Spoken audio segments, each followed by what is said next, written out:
Good morning, scholars. Today we're going to continue our journey through Pharr's Homeric Greek, a book for beginners, treating lesson 14, which will be in 4 parts.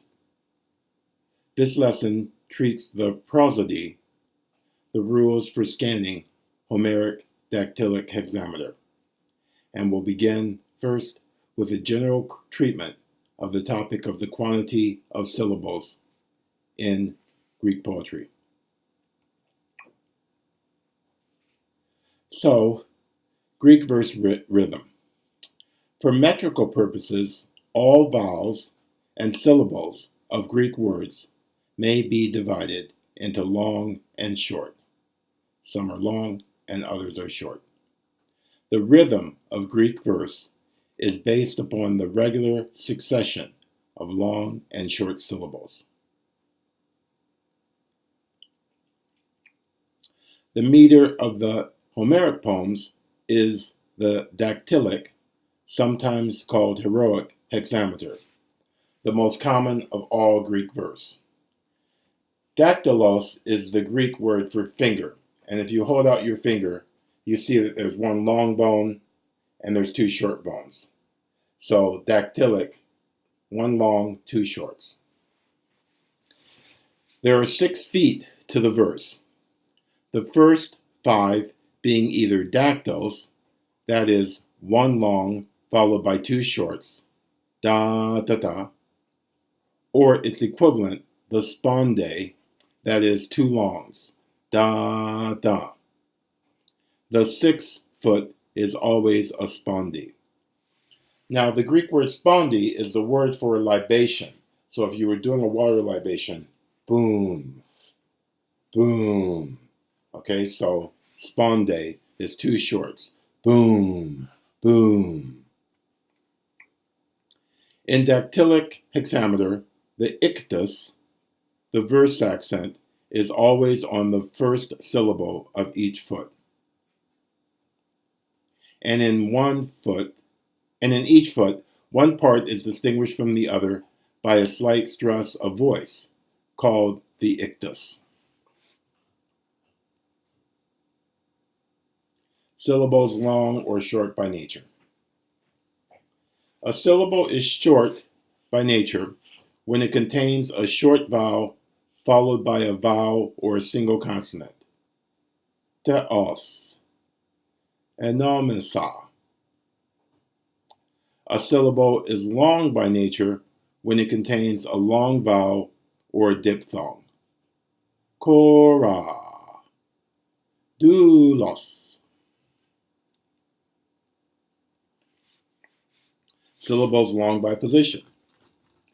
A syllable is long by position when its vowel precedes 2 consonants or a double consonant.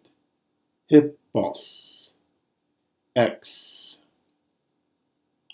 One or both of the 2 consonants lengthening a final syllable by position may belong to the next word.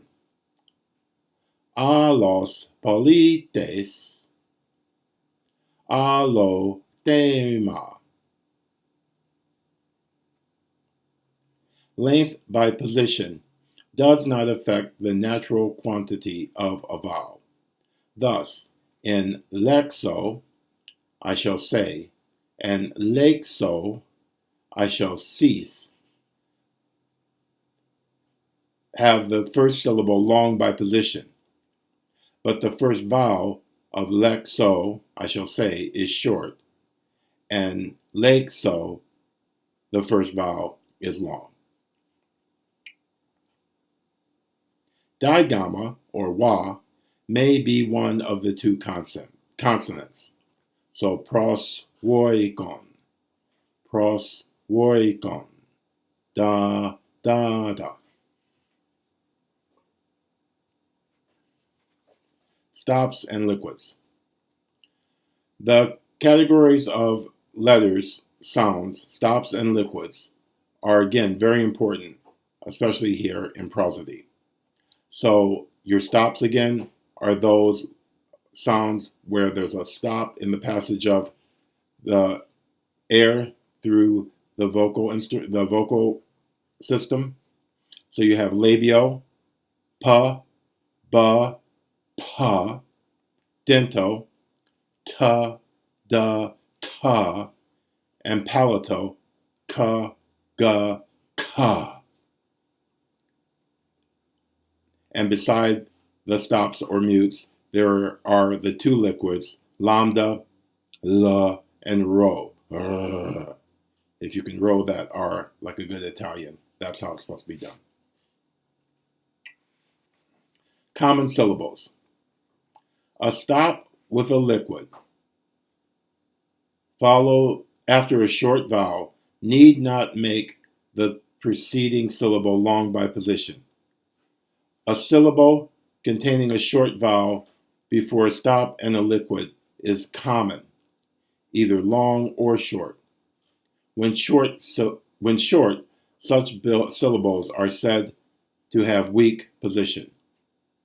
Thus, in Dakru, Pathros, Hoplon, Teknon, Tidrai, the first syllable is either long or short as the verse requires. In Homer, the syllable before a stop with a liquid is usually long, but in Attic, for instance, tragedy, it is usually short. So in Homer, these common syllables are usually long. In Attic, they are usually short. Here are some fine points on common syllables.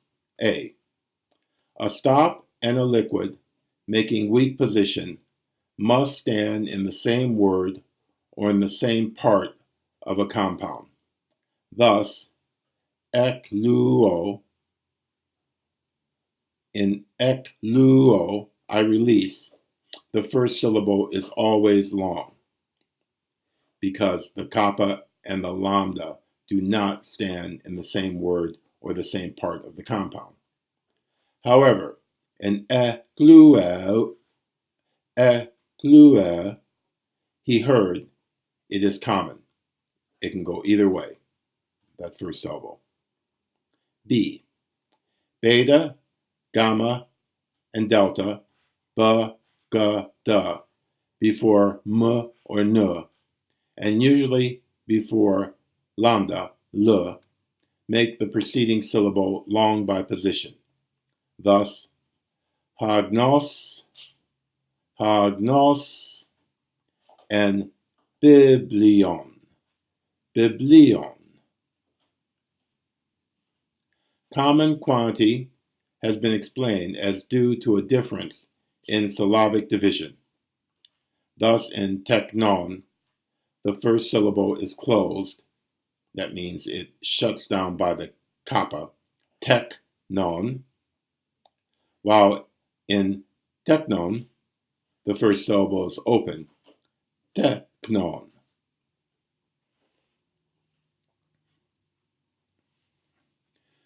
The quantity of most syllables is usually apparent.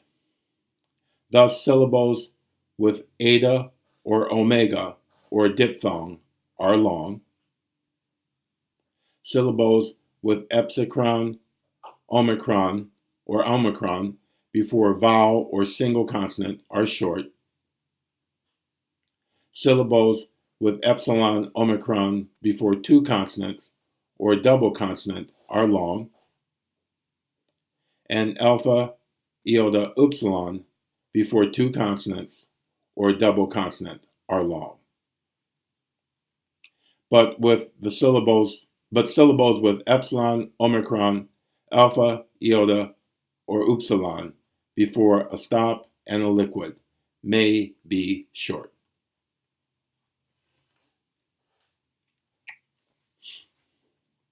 The quantity of iota, alpha, and upsilon. The quantity of syllables containing alpha, iota, and upsilon before a vowel or a single consonant must be learned by observation, especially in poetry. Note, however, that alpha, iota, upsilon are always long, A, when they have the circumflex accent, pas, who mean. When they arise from contraction or crassus, gera, agros, cargo. See, iota and upsilon are generally short before xi, except as initial sounds in augmented forms, and alpha, iota, and upsilon are generally short before zda. Thus, kerux, ekeruxa, pnixo, harpazdo, elpizdo. Alpha sigma, iota sigma, and upsilon sigma are long when nu or nu tau has dropped out before sigma. And one should consult these very important rules at Smyth 96 and 100. They are very helpful. So in the case where alpha sigma, iota sigma, and upsilon sigma have resulted from nu or nu tau dropping out, then those vowels will be long. And finally, these are long. Finally, the accent often shows the quantity, so you can consult those sections of Smyth as well. Most particularly, that final syllable. If the accent is on the third from the last, the acute, you know that that last syllable is short.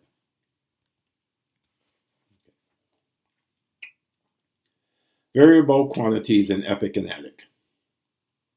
Alpha, iota, and upsilon in Homer sometimes show a different quantity than in Attic. Thus, Attic has kalos, teno, phtano, luo, hieme, whereas Homer has kalos, kinon, phthano, and luo, hieme, usually. The difference in quantity between Attic and epic words is chiefly due either to metrical lengthening or to a different phonetic treatment. So you can consult those examples more closely. Okay, so that's our first bit on the prosody of the Homeric hexameter. I thank you for your interest. Please do subscribe and hit the notification button. Work hard on your Greek and have a great day. Goodbye.